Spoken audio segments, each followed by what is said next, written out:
definitely not somebody you want to give a handshake to. Here's your look at the Master Universe Origins Clawful, warrior with the grip of evil.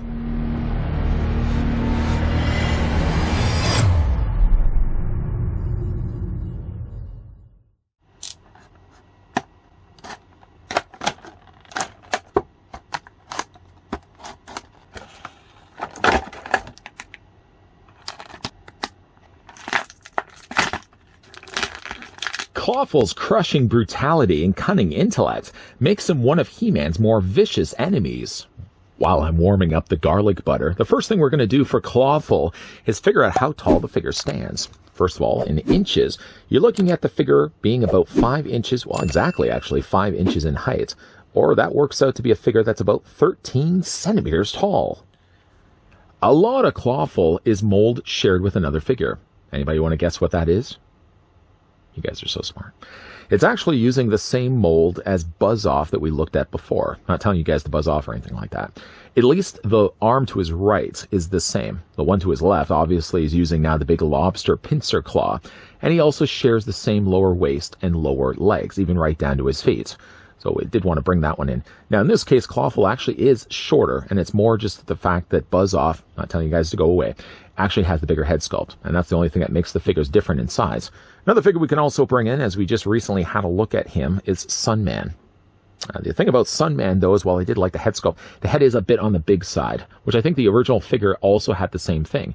If not for that, yeah, they're all using the same bodies from one to the other. Well, more, though, at least in the case that Buzz-Off is sharing the same body as Clawful.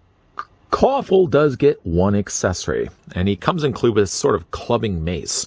It's all molded here nicely in a green plastic and has a little looplet right here. Like the case we looked at before with Buzz-Off, what you do is this hand right here. As you can see, it's serrated on the inside, good for slicing bread. But right in the very end, there's an open loop.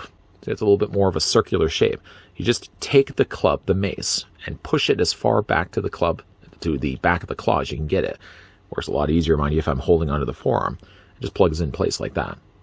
And the figure can hold it. It doesn't hold it all that well, though, because you really do want to get it as far back as you can get it. There we go. And Clawful does have himself at least a clubbing. Now, you can't actually do the same thing on this side, just because of the way that the pincer claw works. There is a little lever on the bottom, and it's spring-loaded on the inside, so all you do is pull this back, and that opens and closes the claw. And I guess technically you could really take this and fit this into his hand too, but it's really not going to hold the exact same way, and certainly not going to hold a better way than it does on this side here. Moving that to the side, and getting a closer look at Clawful. I sort of already let the cat out of the bag, or the lobster out of the cage. The only gimmick on this one, living up to its name Clawful, is he has a really cool claw feature. Again, you just pull this back and forth. The molding on the arm also has been slightly changed, as you can see, to a lot for the fact he has all this additional sculpted claw. I really like the way they've worked in all this extra texturing to the side of the claw, as well as these little lines that they put in there textured as well. And again, I don't know if I could tell you, I've probably spent a good 15 minutes doing just this right now. It's one of the problems when you have a Master Universe figure that has a gimmick. You might spend a lot of time, in my case 10 minutes, just doing that. But as I said already, the rest of the figure's mold, I'm going to bring back in Buzz-Off so you can see, like, the arms are going to be the same, right down to the fact it does have the little scales that stick out and a more furrier forearm. The claws, the pincers, at least on this side, are identical to one another and work to hold the weapons or the accessories the exact same way. The arm on this side, obviously, it's just more the biceps and the shoulders that are shared. The forearm are completely molded differently. And the legs, of course, have the same work, the same sculpting with the little spikes that, or little ridges that stick out the thigh, the lower legs, and even like the feet are identical. Common practice for Master Universe to share a lot of the same molds. If they can get more mileage out of a mold, you'll find a lot of times there's a mirror mold from one figure to the other. And Clawful's mirror mold, obviously, is Buzz-Off here. But the colors actually are the thing that really separates the figure, and, of course, this really cool new head sculpt. Getting a closer look at that right now. It actually kind of looks less like a lobster. Not that I could pinpoint what a lobster face would look like, but it actually looks a little bit more reptilian. Kind of looks like someone that'd be working for Bowser or King Koopa. But the coloring is really good on this. I really like the bright red that they went with. The head isn't so much the same color, though, as the torso armor. The armor actually comes across a little bit more muted in color to the plastic that they would have used here, and the plastic that they would have used on both the sides of his claws. I kind of wish that this was of the same color, or at least the same brightness. He also has these additional like little groove marks on the front. Now, you can actually, like all the cases before, when it usually comes to these armor pieces, you can separate them. Although with this, the actual lip plastic sticks so far over, if I was just to pull this, I have to do it very carefully. You can see underneath that there's just a regular master's body. But again, we're just going to plug that back in place.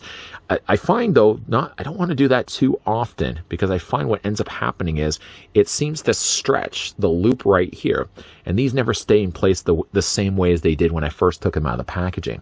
Well, you've got some nice work done here, sculpted on the front, with you got the additional lines here. On the back, though, it's this really cool sort of spinal sculpting that they put on the back of his torso. There's really no paint that's been added or afforded here, but the sculpting alone is the thing that really does sell this figure for me. And of course, the lower legs are all the same stock legs as what we already got before. Of course, obviously, the colors are different from one to the other.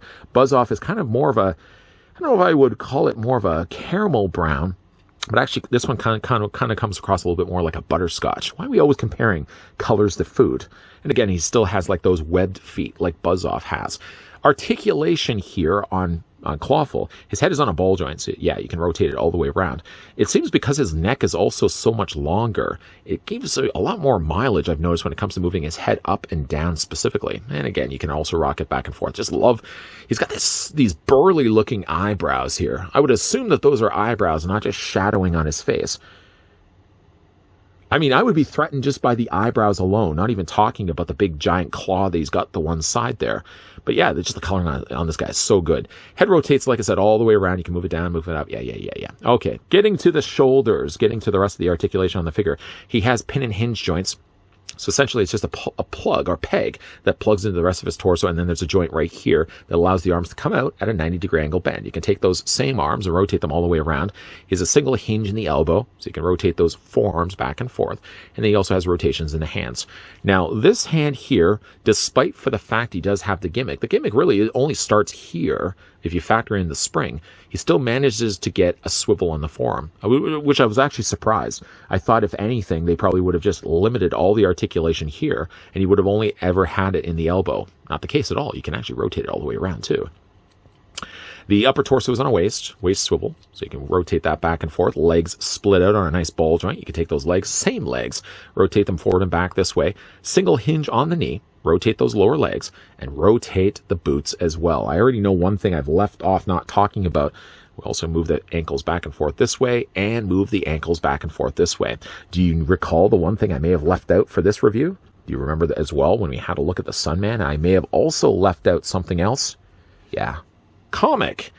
For some reason, I kept putting the comic over here, taking it out of the packaging at the opener of the ASMR unpackaging end of this review, and I take the comic and I've been putting it over here. I completely forgot all about it when we had a look at Sunman. I'm going to rectify it at least when we have a look here at Clawful. The included mini comic in this case is Sunman Rises, Rulers of the Sun.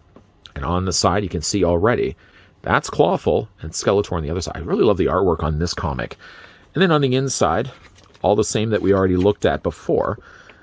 You have He-Man fighting several of the Horde troopers, Clawful down below there. And then just before we start getting to Anti-Eternia He-Man, which is also a figure we had a look at before. Again, the artwork on these comics is fantastic. And because I ordered this online from an international seller, I also got myself an international comic that does actually sport words, dialogue, actually some idea of what's going on, and not just relying on just the photos alone. Really like the fact. I would always say, like, when it comes to He-Man, especially when it comes to mini-comics, if mini-comics is really not your thing and you don't care anyway, I would say, like, always try to get your He-Man figures internationally, unless you live in the U.S. And, of course, internationally is you anyways. Just go to your stores and have it. For me, at least in Canada, we always get gypped when it comes to the word bubbles and dialogue in these comics. So a lot of times I usually order my He-Man figures online from U.S. sellers. And again, we've got the advertisement on the back of the other characters that make up this wave. Fixed it.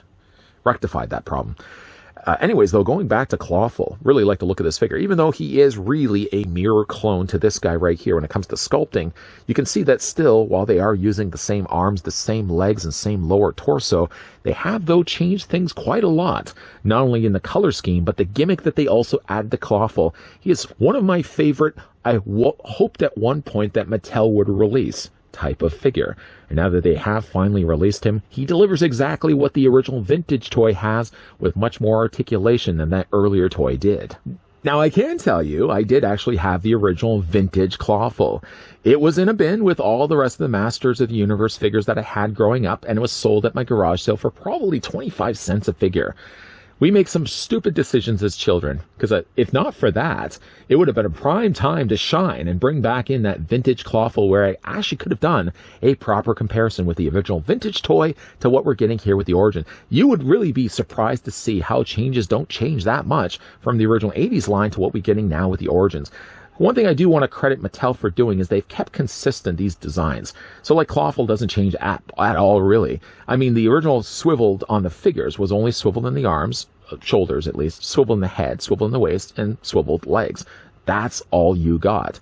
What you're getting here, at least with Clawful, is not only still the way he looks in the original toy line, but he has all the additional articulation that Mattel has now given the Origins figures. So if you didn't get the chance, or stupidly like myself, you sold all these things a long time ago and regret all those decisions later on in life, you can kind of live now vicariously through your adult self, who has hopefully a little bit more of a budget to spend on these toys, and you can get a much better posed figure that looks just as good as he did from the 80s. Clawful is a cool looking figure and has one of the best featured gimmicks that doesn't impede the articulation on the figure at all. In fact, having just his claw open and close doesn't do anything wrong with the rest of the articulation. You can still get it in the elbows, the shoulders, and everything else on the figure. He's a gimmick that doesn't impede the rest of the figure's articulation, which I do like. And that's one of the things I always really liked about Clawful, too. All of his gimmick was just on the end of his claw, and that was it. Now, this figure does have still that mace that he has in his other hands, and the same problems I had with Buzz-Off carries over here also to Clawful, where you really do have to wedge that mace as far into his claw as you can get it, because if you don't have it all the way in, the mace does at times fall out of his hands. Other than that, though, I really like the look of this figure. Still wish, though, I didn't make stupid decisions and I sold this for it had to be like 25 cents. I seem to recall somebody came up and looked at the box of Master Universe figures and just said, you know what, I'll give you, may have been like $5 for the entire box. Why did I do that? Still, though, I love the look of the new Clawful and super excited for the continuation, because we're still getting with these Master Universe Origins figures. There's no time to stop anytime soon. We're getting still a ton of new figures, and I'm still going to be super thrilled to pick up the newest waves and, of course, look at them here on this channel. For your video question for today, let me know down below in the comments section. Did you have a vintage toy that you sold for next to nothing, or maybe even gave it away to somebody that you regret afterwards? Let me know down below in the comments section what that toy was. And if you enjoyed this video, why not hit it with a like? If you're loving the content and certainly want to stick around for more, then make sure you hit the subscribe button down below and turn on the bell notification. Well, we have wrapped up now the review for Clawful. If you're doing a checklist check right now, we've looked at Anti-Eternia He-Man, we've looked at Sunman, and now we've looked at Clawful. The last figure we're going to be looking at from this wave for 2022 is the Horde Trooper. Definitely a figure that I could see myself getting more than one. We're only going to be looking at one in the next review. But just know, the rabbit hole is already now, I'm already climbing down the rabbit hole. I'm looking online to see how many more Horde Troopers I'm going to get. Oh boy, my budget. But yeah, we are going to be looking at him in the upcoming review, so make sure you're keeping your peepers peeled and coming back to this channel. And as always, thanks for watching. See you guys next time.